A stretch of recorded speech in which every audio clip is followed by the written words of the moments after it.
Welcome to episode 26 of the Last Down podcast. It's your boy Lopez. And I'm back. It's your boy Anguiano.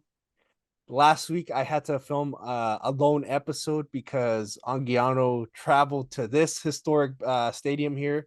Um, One of the best stadiums, a beautiful stadium. And not only that, Anguiano got to witness his team lose. So tell us about that. Sitting in rain for 3 hours just to see the team score 3 points and, being from California and sitting in that cold weather, it sucked. I'm not lying when I say I was aching after the loss, literally. Not just because of the game, but because of the weather. It literally hurt to walk for like 20 minutes because I literally sat there the whole game. I was like that the boys meme, right? Like where that guy's just watching the screen and he just looks traumatized. Like I kind of felt like that. Oh, I feel you. I know. I have that clip there, but yeah, I was laughing. I was happy. I was enjoying every second of it. I know I couldn't make it, but I didn't miss out, man. I didn't miss out because just seeing your silence, nothing coming out of you, I was like, yeah, he's not. He's definitely having a bad time. Nah, but just the stadium. It was definitely an experience. Just the surroundings. A few things I want to point out is like before getting into the stadium, since you've never been there as a Packers fan, I feel like I should just tell you before we get into the stadium on one side, and that's the side I walked through, it's like very interesting because it's like nice new apartments, like very nice. And then there's like a mini football field where people were just chilling and playing on it, and and there was like a little like I didn't go into it, but it was like nice restaurants around the apartment complex areas, and there was people performing right outside the stadium. And the main thing though that definitely caught my eye was after the game, and literally people were just parked on all these homes like right by, like it just looked very interesting because it's like where else would you see that? Just people literally parking in houses of people they don't even know just to watch the game. That's what makes Lambo so different, and then I mean, obviously you're gonna put up the clips, but of all the surroundings and that stuff, and that's a huge reason why I would say I still enjoyed being there in the sense of just the presence, just to see how the city really is. But besides that, just paying essentially over a K just to see my team score 3 points, it wasn't fun, and it was cold and it sucked. The game sucked for me. No, And yeah. Stafford was not playing, so it could have been different if he did. And you can't deny that. You can't. The way the backup QB looked, that's the reason why he's not on the team anymore. You feel me? Yeah. No, yeah, Britt Ripien, he got kicked out over the week.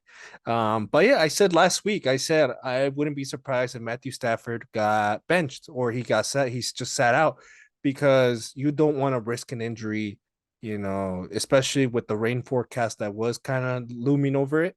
You never know, right? You never know. You won't have the grip. He won't have the grip at all to throw the ball. So it's like it's better he just sits out and lets the injury heal. But overall, it was a one-sided game. I thought it was gonna. It was. I will admit the first half was a shit show. The first half was a shit show because like no one was scoring, everyone was punting. The Rams missed a field goal, so it was like all over the place. But then after that, Jordan Love did his thing. So Aaron Jones did his thing. So yeah, It was mainly it was a mid off because the Green Bay Packers they scored 20, but it just felt like less to me, it to be was a honest. grind. It was a grind. Yeah, there was a grind for you guys to get 20. Yes. But before we go off to the next games and all that, do you think it's time to trade Cup and Nakua in fantasy, or do you think they should just be kept on roster the way they are?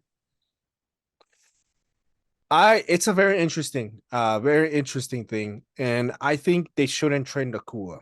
Nakua is off the table. But Cooper Cup, didn't we talk about this in the offseason? We were like, there's a possibility that Cup will get traded halfway through the season. Oh no, I'm talking about fantasy. We were talking about. Oh, I oh, remember you. uh, Yeah, oh. Okay, I thought we were talking about real life because I'm like Cup could be traded, but in fantasy, yeah, I think you gotta sell low at this point. You gotta look for something else. You're not gonna get the same benefits anymore at this point. yeah, You're gonna end up having to trade for a guy like Godwin or something. yeah. I mean, Nakua for Godwin. I can see a scenario where that trade is logical, but like I said, it just sucks. The injury to Stafford. The Rams are in the best situation right now, and you know I don't know what's gonna happen with that team. I don't know what the future is looking like because Stafford is looking old. But on to the other games. But congrats on your win. Congrats on winning everything, the bet and everything. But yeah, now on to the Thursday night game. Yeah, yeah, I saw Yeah, that. Saw that. yeah. All right, but on to the Thursday night game. Simply, what stood out to me from that game is how close it was throughout the game, and ever since that game, Will Levis is named the starter for the Titans the rest of the season, and Deontay Johnson got his first TD in since 2021. But before I pass it off to you, would you say that the Steelers are actually good enough to make the wild card? It's very hard to tell with this team. That's all I'm gonna say. It's very hard to tell with this team because at times Kenny Pickett is very inconsistent. At times Najee is very inconsistent. At times the defense is only dependent on Joey Porter Jr. and TJ Watt. So it's gonna be a very interesting position for them. I think they do grind it out and make that last wild card, but will they make a run? Definitely not. But I could see them in the wild card. I could see them. Yeah, yeah. I mean, I agree because the AFC North they actually have done well against their division so far, so I could see it too. But now on to the Germany game because that game, to be honest with you, I was up watching the first quarter and I thought it was gonna be a shootout. They ended up 21 to 14, and the Chiefs really actually contained Hill. I just hate the fact that this game was played in Germany and not Arrowhead because of Hill. He had 8 catches, 65 yards, and a ridiculous fumble that was returned for a TD. And the Chiefs scored all their 21 points in the first half. And honestly, the Chiefs' offense under Mahomes has looked worse than ever. It's clear that they need a weapon, but now they're not really gonna get it because the trade deadline's passed. So it begs the question: is Baltimore better? Yes. Straight up answer is yes. They are better offensively because of the weapons that they have. The wide receiver position is as stacked as ever. This is the best wide receiver core that Lamar has ever had.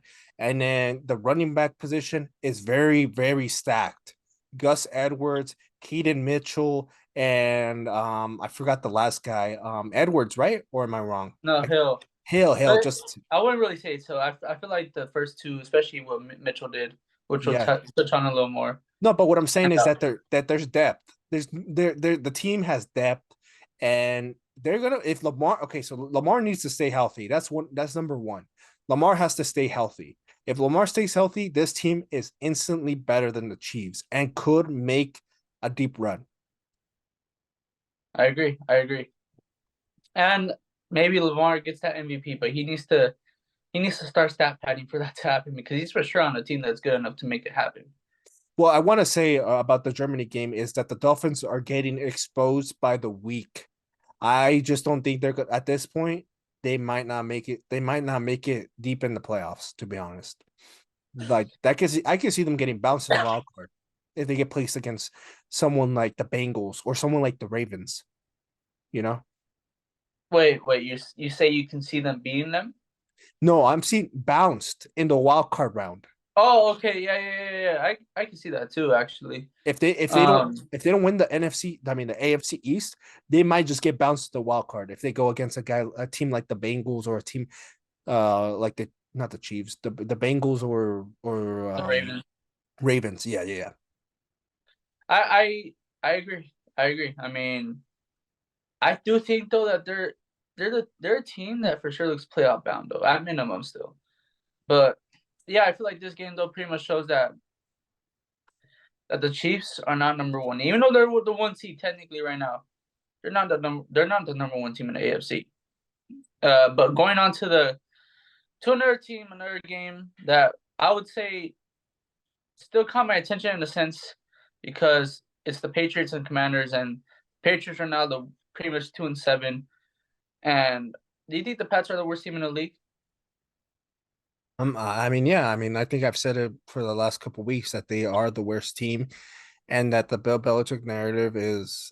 I mean, last they when they beat the Bills, I was like, oh, they're not that bad, they're not that bad. But now it's getting to the point where it's like, okay, they're pretty bad, and that's Mm-hmm. when you start having to point fingers at who's really the reason, and it's got to be a combination of Mac Jones, it's got to be a combination of Bill O'Brien.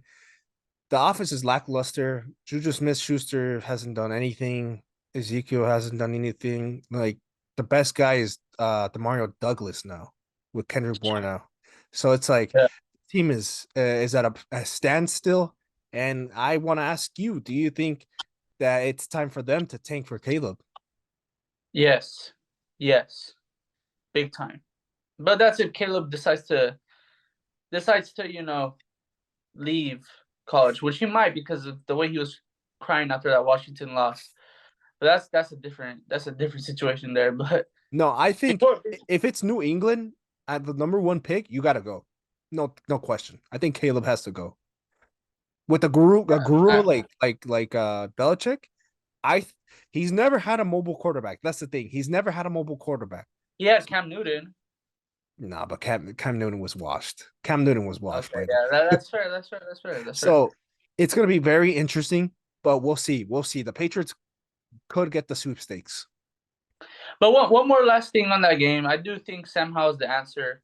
325 passing yards in that win, and he's top five right now in the league in passing yards. I think he's Second, actually above Mahomes. he's second. He's above Mahomes. Yes, he is. I do think he's the answer because look at the O line. But Commanders, they definitely have a lot of holes, like the defense and the O line. But Mhm. on to the next game now. This game, bro, like honestly, this game was low key hilarious. The Falcons and Vikings, hilarious for the Falcons because they just let Dobbs get 3 total touchdowns in his Vikings debut, and he got traded just for like 5 days before that. And would you say Arthur Smith is on the hot seat after that loss, especially given the fact that he barely used Pitts in that game? He was third in targets, and Bijan had less carries than Tyler Algier in that game. It's time. It's time to move on. Arthur Smith is not doing anything good for this team. He's not using the guys for their potential. I know he didn't have London, but you have Bijan. If you have Bijan, you gotta use him at all costs. At all costs. I get that Tyler Algier had a remarkable rookie season last year, but Bijan is a generational talent. You cannot just let him, you know, rot on the bench. So it's like I think at this point you got to cut him off and find a better offensive scheme. Find an offensive guru, man. Because Arthur Smith is just dog shit. Because no way you can Johnu Smith is gonna be the main guy there. Like even Top Pitts, you're making another player that's talent's going to waste. It's just horrendous. It's They really have three dudes who they drafted in the top 10, who they use so sporadically, so inconsistently. It really begs the question: is like why? Does he want to just stand out? Does he want to try to be different, like on purpose? Like that's sometimes what I feel. And it, then I don't know, man. I don't know what to tell you. We need to question his IQ. yeah, I mean sometimes I see him on the Pat McAfee show, and I'm just like, I low key just sit there and I'm low key frustrated because it's like, bro, like I know fantasy's not all that important for him in reality, but it's like not just for fantasy, not just for real life perspective. Like use your players correctly. Yep. And now on to the other hilarious game. I mean, we already briefly touched on the Ravens, but Ravens and Seahawks. But I want to tell you this: the Seahawks were out yarded by over 300 yards. They had 151 yards, and Baltimore had 515. And this was Seattle, who was like what 5-2 before the game. They lost by 34. Man, if I was a Seahawks fan, I would have hated my life if I went to Baltimore. I think that was worse. Both teams had two turnovers. Both. It wasn't just Seattle. Baltimore also had two turnovers. It's crazy. Like, what's your overall remarks to that?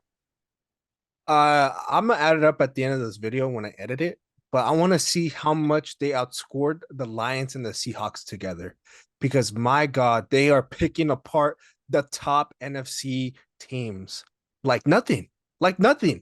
So that's why when I tell you that they're better than the Chiefs, I'm telling you because this is true. The Chiefs have been struck. They struggled against the Jets. It's like the this is the Ravens season. If all these years of the Lamar Jackson hype, all these years about all that this team might take the next step, I think this is the perfect opportunity to pounce on a weak Chiefs team and also pounce on a Bengals team that started off shaky. So it's their year. It's honestly their year, and the Seahawks just had no answer. But I want to grill you on something. You said that the Seahawks were going to win this division, and I just want to grill you on that because they're not going to win this division if they can't if they're barely throwing 3 points. You know. Yeah, my take so far has flopped on my face so far. And, after that game, I'm really concerned about whether or not Gino has reverted to being a mid quarterback because he hasn't really had the same year as last year, you know, and he supposedly has better weapons. So right now, I'm gonna still not say that he's a bust again, but like he's trending in that direction. Yeah, 100%. And now onto the Bears and Saints. I just want to briefly touch on that game because the Saints barely survived. They barely survived, and Bajent had three interceptions and one fumble. Five turnovers for the Bears, and they still just beat the Bears by 7. Would you still say they're an NFC South favorite, even though they barely edged out the Bears? I can't tell you, man. This NFC South is just very all over the place. There's no clear cut winner for me.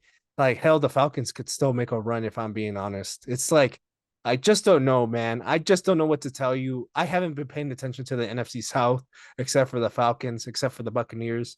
So it's like the Saints on paper have the better team, have the better infrastructure, but if they're barely coming alive, barely surviving against a team like the Bears, it's not good. It's not good. It's gonna end up going to the last minute, at the last second too. Okay, I mean we'll see what happens there. But this game, the Browns and the Cardinals. Let me just tell you this, Lopez. The Cardinals had 58 yards in the whole game on 48 plays. That like think about that. Of course, they had a rookie starting, so like in a sense, it was kind of expected to be bad, but like literally 1 yard per play. But would you say that Kyler Murray and James Conner's anticipated return will get them out of that number one draft spot because they're 1-8, and I mean they're clearly not making playoffs. It's pretty clear at that point. But would you say they get out of the top three because of those two coming back? If I'm Kyler Murray, I'm trying my ass off the rest of the season because I'm not letting this team draft Caleb Williams to kick me out. I think that's what's gonna happen. Is that Kyler Murray and James Conner are gonna somehow like go crazy and they get out of the top 3 spot. I wouldn't be surprised. I agree. I agree. I feel like they can still be in the top 10 for sure. For But sure. if I remember correctly, don't the Texans get their first round pick? No, they're number one. I forgot No, the exactly. trade. Remember the trade that they did for Will Anderson? Oh yeah. So they have two first round picks. Yeah. Yes, yes. My bad. I meant to say the Cardinals have 2 first round picks. Yeah. So I mean So they'll still have draft capital, but I do believe though that if Kyler for sure gets them like 3 or 4 wins, they're not gonna get a QB. They're not. no, Because right now we're at the halfway point, and I think they know that the team's not obviously in the position to be in the playoffs. This really feels like to me, it's like Kyler, if you play ass, we're dealing you. You know? Yeah, This really just is what it seems like to me. And this Kyler's probably thinking to himself, I'm trying to not, be outed, and I'm trying to get some wins, trying to remind them who I am, so I don't get replaced. exactly. That's I agree with that. I feel like Kyler. I mean, I just don't know. I just don't know if he. I don't know if he does hate the Arizona organization. Maybe he wants out, but I just don't see what team would. I mean, any. I feel like any team would want him, but I just don't know who. I think I just can't think of a maybe the Giants. Maybe I don't know. I could see Kyler getting traded somewhere, Yeah. but at the same time, I think right now I don't think there's beef between him and the Cardinals though. So right now I think everything's good, but we got to see him play for the rest of the season to really see what's gonna happen. Yep. And now on to the last, 10 a.m. California time game, the game of the week. Texans, Buccaneers, absolute shootout, absolute craziness. CJ Stroud, him. I mean, 470 passing yards, 5 passing TDs, 3 pass catchers with over 100 receiving yards. I already been seeing videos that people are calling him top 10 already. Would you agree with that? Top 10 quarterback in the league. Yeah, already. He's playing like it. He's playing like it's quite simple. Like this guy has become an instant fan favorite, and it's not because of his swagger. It's not because of his fashion sense, but more because of his playing. He's playing at a like an elite level. Like if he's been in the league for 5, 10 years already. Like CJ Stroud has changed the culture in Houston, has definitely changed the narrative that that he wasn't ready or he wasn't worth the first pick overall. This guy is legit. He's the guy, and I couldn't be more happier. Yeah. I mean, I'm happy too because it's like let's like think about it, Lopez. This dude literally went to high school less than 10 miles away from where we're from. We're both from the 909 like him. And he does talk about the 909. He has. I've seen him literally talk about how it's hard out here, how it's like, you gotta really get on your own. And it's okay true with some of you know how the 909 is. There's some rough spots, but He's an inspiration. He's definitely an inspiration for all of us. Like we're all from the same region, same area, so we can all make it out. We can all make it out and become he big. and he knows where our city is. Is really next to where he played high school football at. So he definitely knows our city. Yeah. And I'm proud of that, bro. But on to the later games. I feel like just briefly want to touch on the less the less appealing game from that later game between the Colts and the Panthers. The difference in this game was really just Bryce Young's two pick sixes. Would you say the Panthers missed out on Stroud already though? Yes. Yes, they did. It's looking like a no-brainer. It's looking like a no-brainer, man. It's a tale of two rookies, man. Bryce because look, both are going to two teams that were complete garbage. They were going to two teams that had no support for them, and CJ Stroud has made them look like like a contender at this point. And Bryce Young has just not looked the part, man. I don't know. It's not looking too good for him. I mean, it's too Yeah. early. It's still too early to be like, oh, it's a bust. But CJ Stroud is making that discussion a little easier. Not gonna lie. Yeah, I feel like the Panthers are like down for sure. But what's funny though is that the Panthers beat the Texans. Yes, yes. But I do agree with you though. It's looking very tough for Carolina. I'm pretty sure they were like down. And now on to the Giants and Raiders.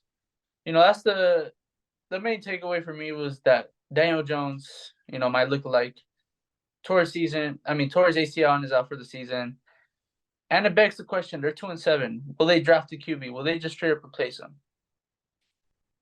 Um, I just don't know. They already spent too much money. I mean, I think they're gonna look into the later rounds. Not gonna be first round, but maybe second round, third round. They'll probably start looking at seeing who's available. it's because they paid that much money for the guy, man. Yeah, They paid a bunch of money, and I'm pretty sure he's gonna miss a couple of first games, maybe the first maybe 3 4 games at least. But they will draft the quarterback. I just don't think they're gonna address it in the first round. It would be I can agree. a I can huge agree. mistake, a huge mistake. I can agree with that actually. But I also want to touch on the Raiders because they blew out the Giants with a new intern coach, and uh, there was videos circling around the media talking about how the Raiders were literally smoking cigars after the after the win. Would you say the new coach definitely is gonna take them in the right direction? Yes, it's Antonio Pierce, correct? That Yeah, was Antonio Pierce. yeah. I remember he was on the he was on the Giants. He won a Super Bowl Yeah, with the yeah, Giants, yeah, and that guy he gives me that vibe of like Motor City, Dan Campbell. He gives me a bit of that vibe, but a bit more like that old school Raiders. Like we're gonna beat people up. We're gonna like kick people's ass. yeah. But what's funny to me is the way they celebrated, bro. They were smoking cigars like they won the Super Bowl. Like, I, They were smoking that Josh McDaniel pat, though, for being honest. dude, if that report is true that he was defending Bill Belichick and the Patriots, that's insane, bro. I That do think it's true. Why do you think, bro? They were literally celebrating. no, Who it's celebrates in the middle of a season no, yeah, like but that? it's a crazy story. That's what I'm saying. I'm shocked. I'm shocked that came out because it sounds like it sounds like it sounds like too like crazy to be true that like he got stormed off because they were talking smack about the Patriots.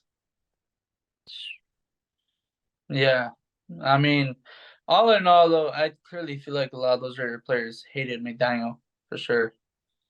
The fact that they celebrated, it was just crazy.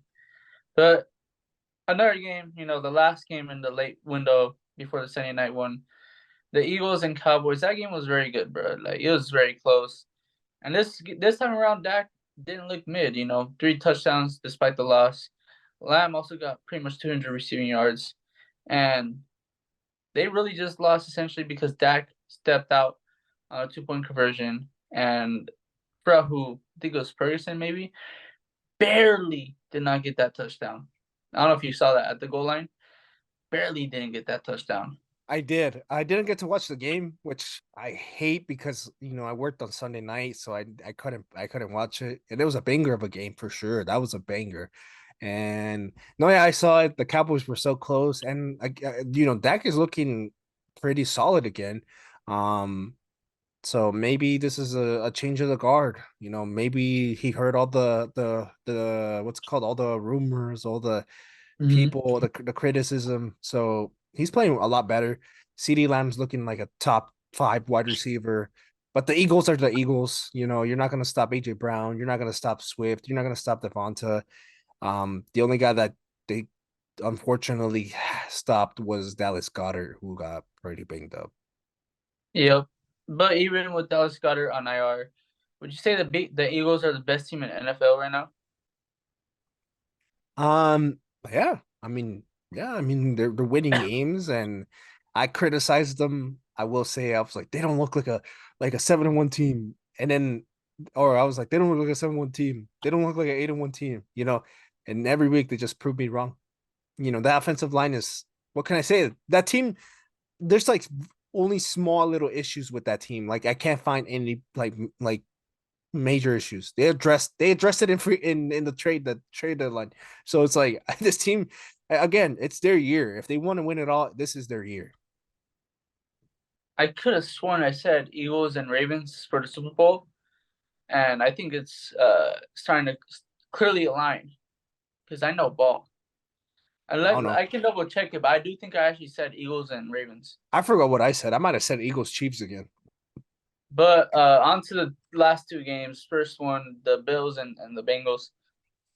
Just want to start off with the fact that it's just crazy to sit here and think how DeMar Hamlin returned to the Cincy. He was inactive, but just to think about how he went back and just all that, just Just crazy to think about. Yeah, I mean, he didn't get to play, but I think it was, it was planned, pre-planned. But just seeing the image of him, kneeling down at the spot where he went down, that was definitely very emotional. I mean, I definitely was like, damn, man, like, the guy's like, seeing where life flashed before his eyes, like it's very, very deep. It has a very deep meaning. The thing I didn't like is that the people were trolling and stuff like, nah, man. I mean, it was a serious thing. You can't just be like messing around trolling about it. I think It, you got to take it seriously. Like the man definitely he basically died. He yeah, died. So it's yeah. like, you know. But the Bills caught two costly turnovers, and that was the difference. Because the Bengals didn't turn the ball over and they lost by 6. But also, would you want to say? I would want to say DDT Higgins is finally back. 8 catches, 110 receiving yards. Or you think this was just a nice game for him? It was a nice game. I wouldn't say he's necessarily back because he still had uh a bad streak of games. So it's like I you got to see next week. You got to see how he does against the bad teams because even against the bad teams, he was struggling. The Bengals weren't really attacking him, and there was also trade rumors going around. So that's all gone. Now it's time for you to really perform because this is his contract year. This is his contract year. He's a free It agent is. after this. It is. So if he wants to stay on the Bengals, which I'm kind of leaning towards he's not going to stay because he's going to ask for a lot. Um, yeah, it's going to be, I mean, no one's going to offer him a max contract. No one's going to offer him a big contract if he's not playing the part. Exactly. Exactly. I agree.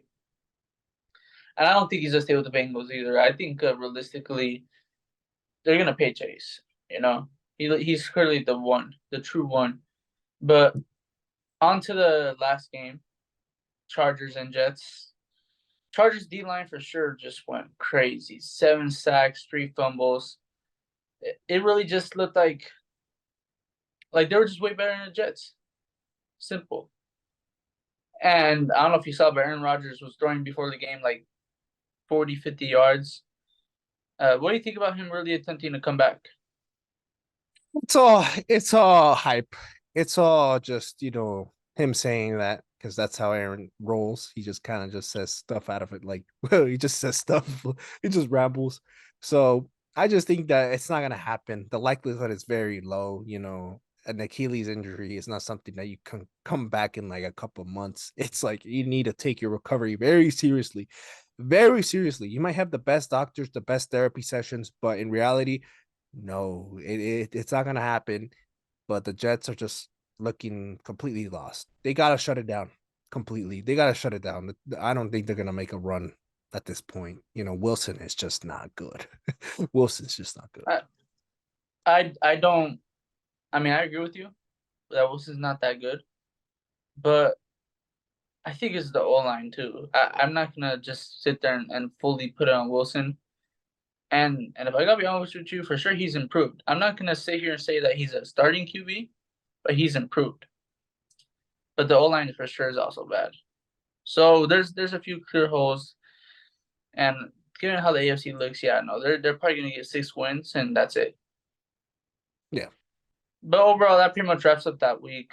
And before we fully wrap it up, like, is there anything you're looking forward to in week 10? Because I am. Well, for sure, I want to see how the Packers respond on the road. And they play the Pittsburgh Steelers. If we win this game, I'll have a little bit more confidence in this team moving forward. And if we win, I'll make a bold claim next week. Oh, we're making the playoffs. Bet that's your claim. I don't But know. but there's 2 games for sure I'm gonna be paying heavy. No, actually three. There's 3 games I'm so looking forward to. The first one is the Niners and Jaguars because it's 2 teams that are for sure expected to be playoff contenders at minimum, squaring off. You know, I'm looking a lot. I'm looking very very forward to that.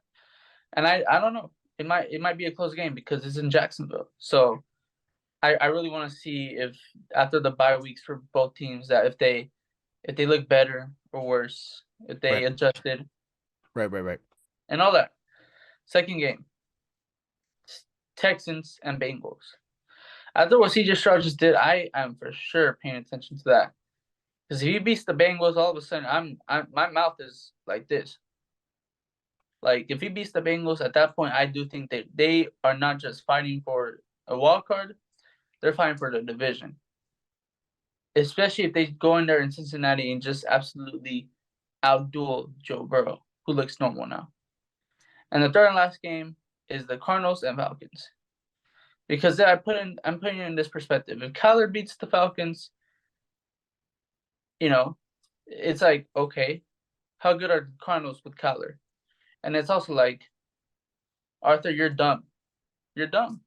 You literally let two quarterbacks beat you in back-to-back weeks, where they literally had either got traded to that team or they barely came off injury. And at that point, it's really like, how close is he to getting fired? Yeah, if he loses to the Cardinals, it's wraps. It's wraps. Like you got to fire the man. But I'm Yeah. surprised you. I'm surprised you didn't. I mean, I will say those three games are very important, definitely on all aspects, fantasy, real life playoff indications. But the one game you didn't, I'm surprised you didn't mention was Browns Ravens. Oh shoot, I forgot they play. Yes, Browns Ravens. That's a big I'm looking game. forward to that one too because Amari Cooper also went off with Deshaun Watson for once, and Deshaun Watson actually the last two games he was healthy, he's actually looked good. Yep. Not top five good, but good. Yes. So we'll see. We'll see if Deshaun is actually more like the old Deshaun because if he is, damn, like yeah. But yeah, I forgot about that game to be honest. But yeah, that's another game. There's 4 games Lopez that I'm so interested in. Yeah, it's a big it's a big season. It's a big week, definitely. A lot of It's playoff a nice indication. yeah playoff implications and just to see Kyler return is a big deal. Yep. But overall, Speaking of Kyler, we did a trade today regarding Kyler, CMC, Jamar Chase, and I don't know. I mean, I feel like it was a fair trade between us. It was a fair trade. I wouldn't say that it was a fleece by anyone because I obviously got the number one player in the whole fantasy format. While you got some, why you got some pieces that you like. You definitely like Kyler. You like Jamar. So I'm gonna post a screenshot of it, and I want to see what the viewers think about it. Like I said, our friends generally agreed that it was a fair trade. So, and we both agreed to it. So I mean, I mean, we can't go back and revert it. So yeah, I feel like simply I think Kyler's a top 12 fantasy QB, and I think Jamar is a top 5 wide receiver. And pairing them up with Amon St. Brown just makes my wide receiver core better because my second receiver at this point was either D Hop maybe, DJ Moore maybe, Garrett Wilson maybe. It was up in the air. So I'm like, I need a true one or like a high end two. So obviously I went for Chase. And Henry's still a low end one, so I can live with it because I have James Conner who's coming back, Isaiah Pacheco, Gus Edwards, Jerome Ford. I generally have a very good course though, so I wasn't gonna sit there and because with CMC, like yeah, CMC is great, but I didn't trust my receiving core at all. no, yeah, my running back room was really bad, and it's still really bad. And so CMC kind of Nah. alleviates. You have Swift and CMC. You have Swift CMC Uh, and Kyron I have and Kyron Kyron. top 10 Yeah, when no, yeah, healthy. but Damian Pierce fell off. That was my downfall. Damian Pierce fell off, so I had to get a guy that could do twice as good as him. So no, I feel like it was a fair trade. I got Godwin, who if Fields comes back, could he could really ball out. You And mean I more? no, yeah, I said more. You said Godwin, I think. It's because I traded for Godwin in that league. My bad. Um, I have the stack there. I have DJ Moore and Fields. Oh, wait. Yeah, I can't remember off the top of my head your team's too greatly, but but no, I have Fields in that league. So mhm, Godwin, oh my god, once more and Fields reconnect is gonna be maybe a good stack. We'll see. We'll see. yeah. All right, but I think this pretty much wraps it up. Make sure you guys like, comment, subscribe, and I can't wait for next week. It's gonna be a good good week. Yeah. Thank you guys for watching.